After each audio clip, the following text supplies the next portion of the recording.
Well, we went down a rabbit hole. In my previous video, I have theorized that these three have managed to connect the world and are the center of everything. But they're not the ones directly connecting the world. They're just the ones who's getting all the credit. In this video, we will guess who else is in the original crew and try to theorize how they are connecting worlds. My name is Robits, and let's begin. So who else is the original crew, as these three clearly lacks the ability to connect worlds. So the other people I believe that are original crew is the rest of brawlers that came from our world and are the people who started with Brawl Stars from the beginning, the first few brawlers. Well, it turns out identifying the brawlers that's the most likely from our world is pretty simple, as all we need to do is find the brawlers that's the closest to realistic. So we have a handful of brawlers identified that I believe are the original crew. We have the Nita and Jessie, possibly also her parents, but she's the oldest one out of them all, technically from our game's release point of stand. And this world's special, Nita, a girl who can summon bears, who's basically just a shaman. Shaman. I don't know if I'm saying that correctly. So these three clearly have the ability to build worlds. So it's pretty clear that each of these brawlers are chosen for their abilities and their strengths. It also explains how Star Power Magic build all their own robots and connect all the worlds together, as Jessie has the ability to build while Nita to summon. So chances are those two can combine their powers or their abilities and create something that can connect and create some kind of interdimensional world connecting thingy.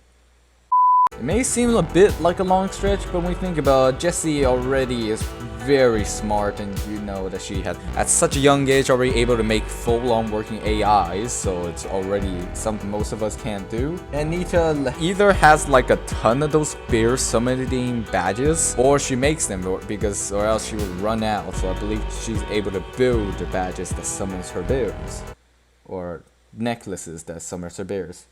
So we have two characters that possibly be able to connect the worlds, but one of them doesn't seem quite realistic, as when you think about it, Nita can summon bears. You don't think that's like realistic. So why did I list her as from our world as realistic? Well, but as you can see, Nita seems just like a normal kid who has knowledge of some ancient religion traditions, which could possibly be real. So like, her bear isn't exactly a real thing, it's more of a spirit, as she's just summoning spirits. I feel this one's a bit up to debate, but I feel like she could possibly be down to earth. But then there's one more brawler which I feel like I should mention. This brawler who are featured more commonly with Shelly and Colt than Spike with Shelly Colt. After making the last video, I realized possibly he could be this trio, but he's not. And this brawler is Poco. Poco is shown a lot to be with Shelly and Colt, which indicate that he has a very heavy importance, as Shelly and Colt is part of the trio that is connecting all of this, as I theorized. But how is he existing and how does he connect everything? Chances are he's also from this world, because the other people from this world that's part of his group does not really have a world that doesn't exist in our world, if you know what I'm saying. Like, his trio is the Mexican entertainers, and that includes El Primo, Amber, and Poco. Amber comes later on, but Amber is also just a girl who plays with fire, so very realistic. El Primo's realistic, so that means Poco has to be from this world as well, because the other two are from our world, supposedly. But then how is he here and how is he alive? Well, I believe I have the explanation of that. You see, Nita's summoning is based on spirit summoning of the world, as her bear is technically a spirit of a bear. So technically she can summon spirits, especially from the dead, as the bear dies a lot. So unless she somehow has the endless supplies of bears, or she's just reviving one bear. So possibly when she is working on trying to create the interdimensional connections, she was practicing with summoning and summoned Poco, a person whose only their skeletons remain, a person who also have some more of a magical ability in this world based on certain sayings like music can heal. But why can she only summon Poco? It doesn't seem like she summoned anybody else. Like, the other undead people are from other worlds. Well, that's because you need to have a certain ability and have to have some sort of magic yourself to actually